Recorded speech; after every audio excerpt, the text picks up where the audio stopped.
আজকের দিনটা শুধু বয়ফ্রেন্ড গার্লফ্রেন্ডের জন্য তা কিন্তু না। আজকের দিনটা ভালোবাসা দিবস আজকে পালন করা হয়। এটা দ্বারা বোঝানো হয় যে ভালোবাসা সবার জন্য, শুধু বয়ফ্রেন্ড গার্লফ্রেন্ড হাজব্যান্ড ওয়াইফ এটা আসলে ম্যাটার করে না। ভালোবাসা বাবা মার জন্য, ভালোবাসা বন্ধু বান্ধবের জন্য, ভালোবাসা আত্মীয় স্বজনের জন্য, ভালোবাসা সবার জন্য। আমরা আজকে হচ্ছে বৌতি উদযাপন করছি, বাট মেনলি ভ্যালেন্টাইন ডে।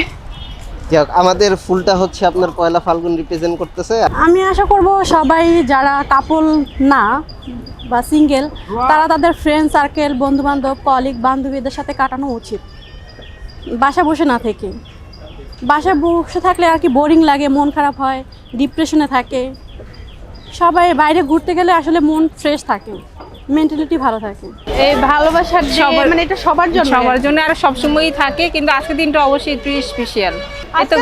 ঘুরবো, ছবি তুলবো, ভিডিও করবো, এই আর কিছু না। না, কখনো প্রেম করি নাই।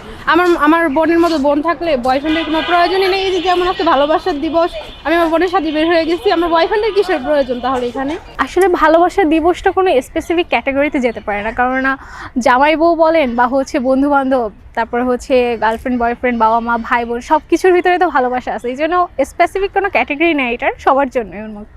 ভালোবাসা হলো পবিত্রতার প্রতীক, আর পয়লা ফাল্গুন হলো ফুলের মাসের শুরু। ফুল পবিত্রতার প্রতীক, ভালোবাসা পবিত্রতার প্রতীক। তো আমরা দিনটাকে উদযাপন করছি ফুল দিয়ে, একে অপরকে ফুল গিফট করে উদযাপন করছি। আর আমার চোখে সবথেকে সুন্দর মানুষটাকে আমি সবসময় যাকে চাই, সেই মানুষটার জন্যেই সকল কিছু।